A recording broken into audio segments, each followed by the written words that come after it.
ऊस वाहतुकीसाठी रस्ता नसल्याने प्रहार संघटनेचे लातूर जिल्हाध्यक्ष राजाभाऊ चौगुले आणि शेतकरी निलेश कांबळे यांनी लातूर उपविभागीय अधिकारी कार्यालयासमोर आत्मदहन करण्याचा प्रयत्न केला। उटी येथील शेतकरी प्रल्हाद कांबळे यांनी 6 एकरमध्ये ऊसाची लागवड केली आहे।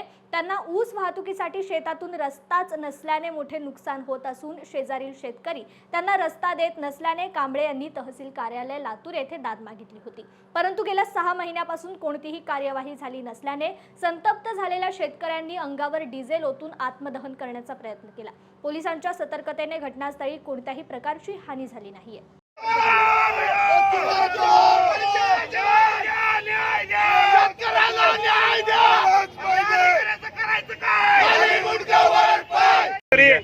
प्रल्हाद कचरू कांबळे त्यांचे पुत्र निलेश कांबळे यांचं शेत मौजे उटी या ठिकाणी आहे।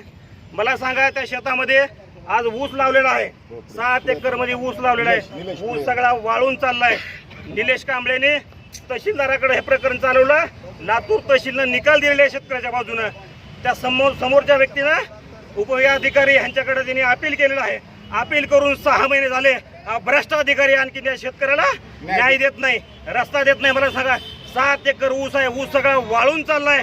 मांजरा साखर कारखान्याने शेतकऱ्याला पत्र काढलंय तुमचा ऊस घेऊन जायचा म्हणून, पण रस्ता नसल्यामुळे ऊस जात नाही। ऊस सगळा वाळून चाललाय। आम्ही या अधिकाऱ्यांना 6 दिवस झाला आम्ही यांना निवेदन दिलं होतं की ते 26 तारखेपर्यंत तुम्ही या तात्काळ शेतकऱ्याला रस्ता करून द्यावा, जेणेकरून या शेतकऱ्याचा ऊस जाईल। तरी देखील हे अधिकारी हे भ्रष्ट अधिकारी आहेत। याचं ह्यांनी आमच्या पत्राची दखल घेतली नाही। यांना सांगितलं होतं आम्ही 27 तारखेला, 26 तारखेपर्यंत आपण जर रस्ता नाही केला, 27 तारखेला मी स्वतः आणि शेतकरी निलेश कांबळे आपल्या कार्यालयासमोर आत्मदहन करणार असं त्यांना पत्र दिलं होतं। तरी देखील अधिकाऱ्यांनी दखल घेतली नाही। म्हणून आज शेतकऱ्याला घेऊन मी या ठिकाणी आत्मदहन करण्यासाठी या ठिकाणी आलेलो आहे। मी रॉकेल ओतून घेतलंय। पोलीस बांधवांना मी विनंती करतो की आपण आम्हाला सहकार्य करू, कारण तुम्ही शेतकऱ्याचे लेकर आहेत।